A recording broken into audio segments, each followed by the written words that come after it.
A gente tem uma fala do Guardiola, que foi dada na última sexta-feira, numa entrevista coletiva antes do jogo do Manchester City, a última entrevista dada no ano passado, e o Guardiola falava sobre Pelé, o que ele sempre ouviu do Pelé, a comparação com o Messi, e se o Pelé jogaria ou não nos tempos atuais, foi algo que até o VSR abordou aqui, e é muito bom a gente ouvir da boca do Guardiola uma opinião sobre esse assunto, né? Se a gente está falando do melhor treinador dessa geração, eu acho que ele tem bastante... O Pelé dos treinadores atuais. Que é o Guardiola. Eu acho que ele tem bastante autoridade para exercer uma influência positiva nesse debate. Então, vamos ouvir o que ele disse, que é bem interessante.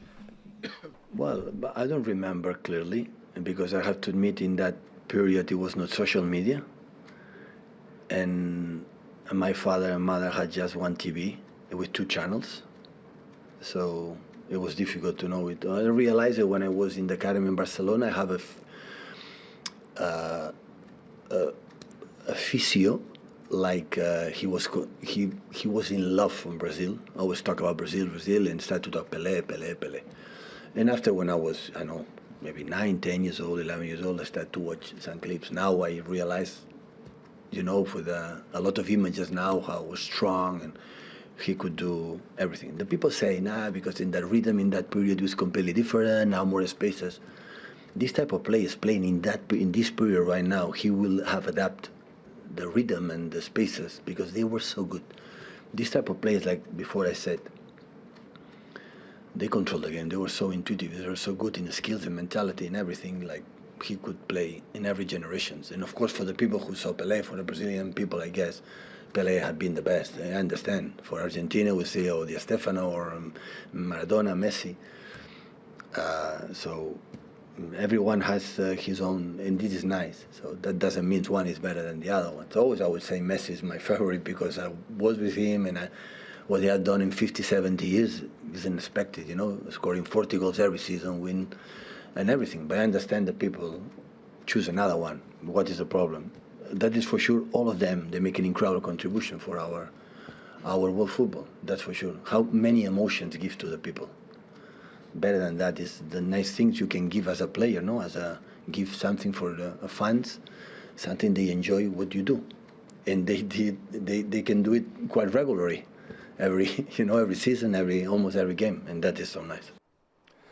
Uma das grandes falas do Guardiola ao longo da sua carreira, numa pergunta feita pelo Fred Caldeira, nosso correspondente lá na Inglaterra. A pergunta é sobre o primeiro contato que ele teve com o Pelé. Aí ele começa respondendo, não lembro exatamente, porque não tinha rede social e tal. E aí ele desenvolve a resposta. Se o Guardiola falou que o Pelé jogaria em qualquer geração, acabou o papo, né? Eu também acho que a gente revendo os lances. Quem vai dizer o contrário, né? Especialmente como o Messi jogaria com o Pelé. São movimentos muito modernos, assim. Você vê os movimentos do Pelé, a mecânica dos movimentos do Pelé, eram movimentos muito modernos, que inclusive geraram... Eu prefiro movimentos muito atuais.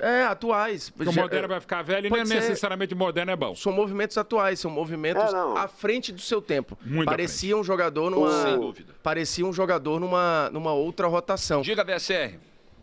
Não, a parte importante do que o Guardiola fala ali, quando ele diz que o Pelé jogaria hoje, que é a parte do controlar o jogo, né?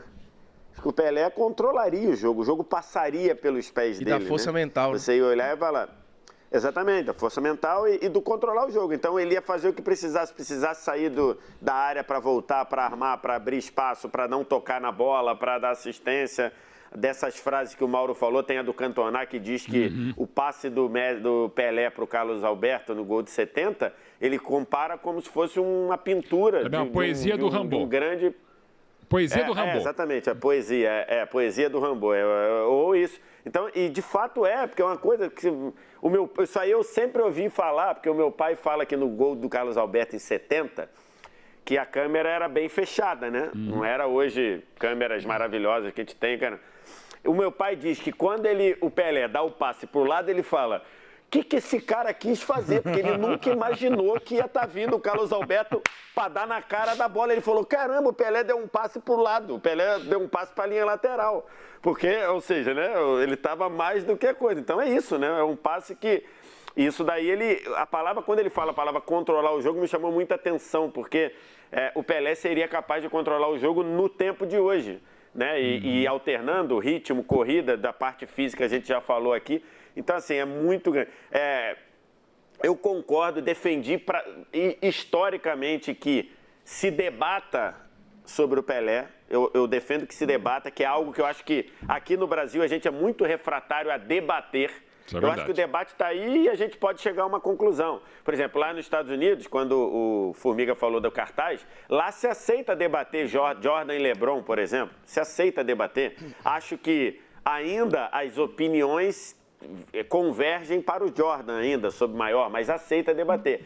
Mas eu acho assim que para mim é indiscutível que o Pelé é o maior jogador, porque ele ganhou 3 vezes o maior torneio. Né? E aí você pode dizer, mas em 62 ele jogou um jogo e meio, fez gol até sair e ia ganhar, né? E se ganhou sem ele, ganharia com ele, né? A gente ele não ia atrapalhar. A supor isso.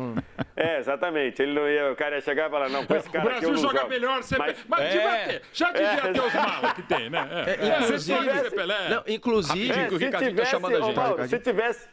Vai lá, se tivesse Twitter, a matéria do dia seguinte do título de 62 seria: o Brasil é melhor sem Pelé? A vida sem Pelé. A vida sem Pelé. Pode fechar o ponto que eu chamo o Ricardinho. Não, é que entre os muitos recados e ensinamentos que o Pelé e o personagem Pelé, acho que eles nos deram, é essa questão do cuide do seu dom, né? Lapide o seu dom, honre o seu talento com trabalho, com treinamento e tal. A outra coisa é que fizemos lá atrás pra gente e continuamos fazendo hoje.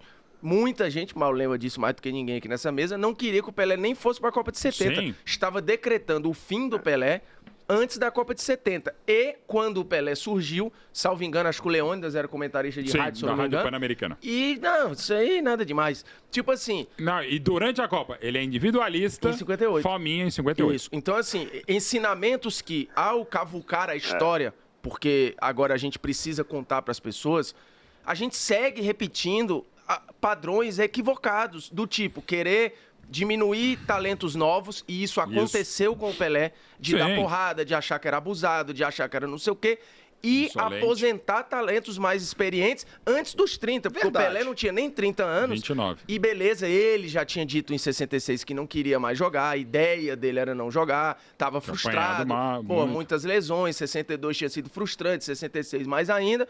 Mas ele jogou. Ele chegou só que tinha azar em Copa do Mundo, Pelé, pra você ter uma ideia. O documentário da Netflix deixa isso muito claro. A relação dele era complicada com Copa, apesar de já ter 2. E querer aposentar o cara antes dos 30, pô. Eu quero voltar nesse ponto sobre os padrões repetidos até hoje por nós aqui, né? Que estamos desse lado. Mas deixa eu ir até